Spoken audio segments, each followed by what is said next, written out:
What's up, super players? Today I got a special rundown of what to expect from this new Series 4 Colossal Warfare. That's going to be the theme, and as you guys can see, it has all the big monsters that were ever featured in any Dragon Ball series. So this is what it's going to be about. So let's do a quick rundown of what you need to know about this new set, right?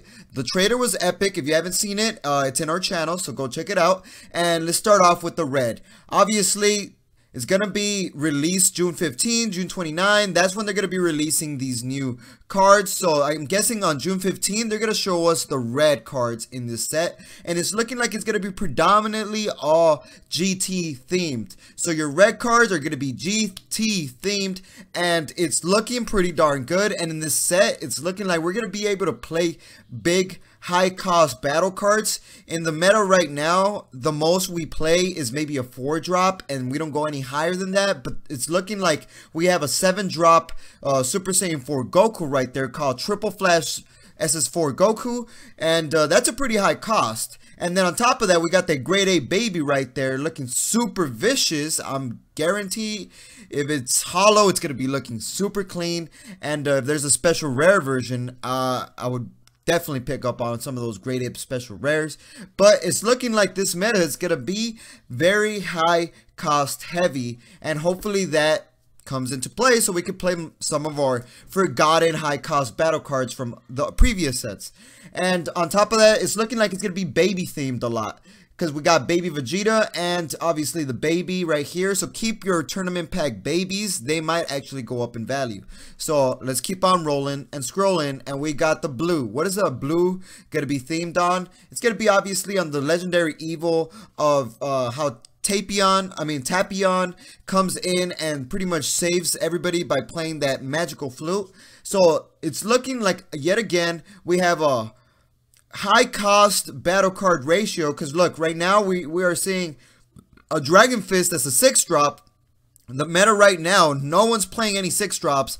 That's too slow in the meta as of now, unless you're doing the Ultra Instinct play or playing some sort of the Tournament of Power.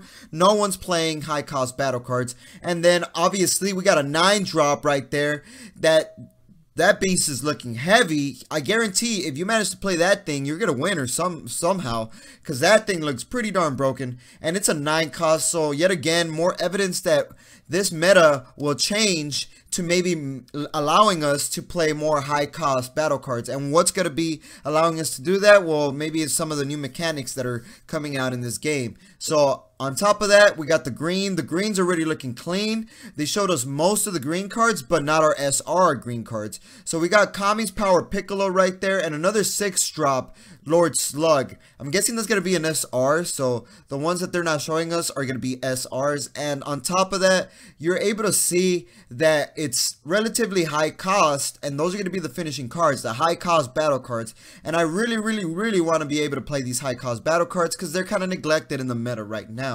And the green is going to be obviously the Namek Saga, or anything that has to do with Namekians, I'm guessing, because we have that Gohan that's a critical beast card. You're going to want to get yourselves a playset of those hollow for sure, if you can manage to do that. And then let's go on to the black. The black is Demigra. Obviously, the Overrealm cards, the Xenoverse cards, usually that archetype tends to be the black cards, and the black cards usually run Overrealm cards. And as you guys can see, we have 2 7-drops. We got a Mira looking like he went Super Saiyan 4. I've never seen that. Mira Creator Absorbed. That card is looking epic. We got a Fu right there. That's a 5-drop. And then we got that big behemoth Temporal Darkness Demigra. And Demigra, when he's at his ultimate form, looks like some sort of lizard thing, lizard frog thing that's buff, looking like one of those Battletoads. And this looks pretty darn good. So obviously the black card's still sticking through the Overrealm archetype. So stay tuned for those. Hit that subscribe button if you're into Dragon Ball Super card game, want to be updated whenever there's any super news. Just hit that subscribe and you will always get notified if you hit that little bell on the side as well. So obviously we can't forget about our heroes. I guess our heroes, our Saiyans, are going to be yellow themed.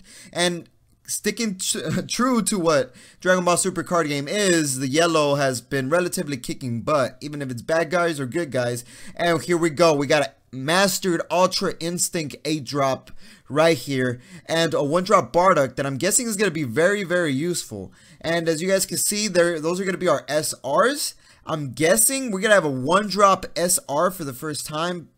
We never had one of those. That's pretty darn cool.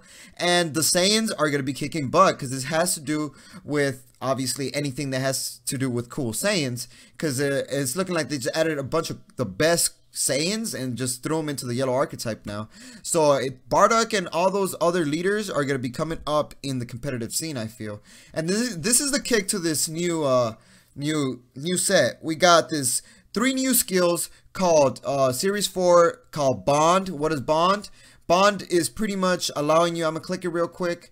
Bond is pretty much allowing you, when you have a certain amount of characters, where's the Bond? Right here, Bond. When you have a certain amount of characters in play that have Bond, you get to activate their skill that activates when they have Bond. And usually it's like draw 1 or gain critical or some sort of nature of that. So that's Bond. When you have another character that has Bond or fits the Bond requirement, you gain a little extra power. So that's Bond for you. Pretty simple. It's looking like it's a Namekian thing because they do Bond in the Namekian saga with Piccolo and the God. So, and then the next one is Swap. This swap effect is looking like it's going to be changing the entire game, because what you do is, if your battle card has this swap effect, after you play them, next turn you can use 2 energies and use a swap. So you pretty much trade spaces with a card in your hand that happens to fit the criteria. So the cool part is it's kind of like evolving, but instead of putting the card over it, you kind of like just switch the cards, and it's looking pretty darn strong, because it's looking like you're going to be able to evolve into some super heavy cost battle cards. And I think this is what's going to play a huge role on how to spam summon these high battle cards that are in the meta right now. Well, not in the meta, in the new set. And then this is the kick, guys. This is the most important one, I feel, that's going to change the entire game. It's called Deflect. And what is this Deflect skill? Well, it says this card isn't affected by counters. So this Deflect skill pretty much is uncounterable.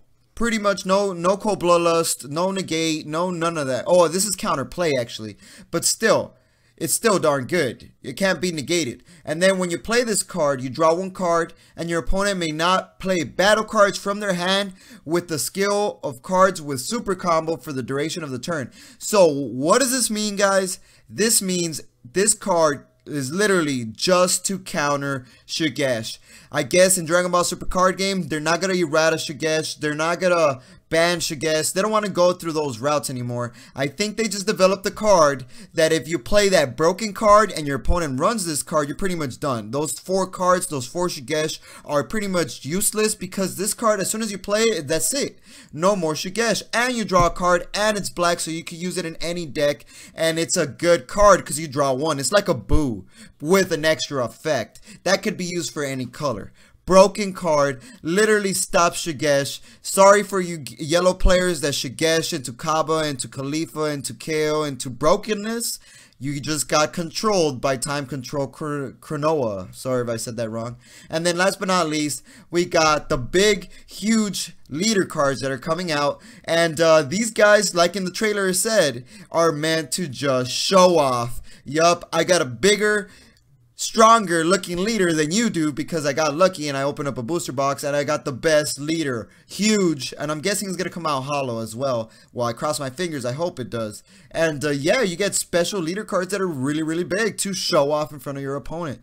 And last but not least, we got the dash packs, and I guarantee these dash packs, just from the art alone, I could tell that the dash packs are going to be very expensive. So try to pick up on some of these dash packs while they last, because then the prices of these cards, Mastered Ultra Instinct, Kefla, I guarantee it's going to be broken, and they're going to go up. So stay tuned. And that's it for the video, guys. Hit that subscribe button for anything super. And make sure you like the video if you like these informational type of videos, so I can make more of these update videos. So that's going to be the end of the video. And like we always say, y'all stay super.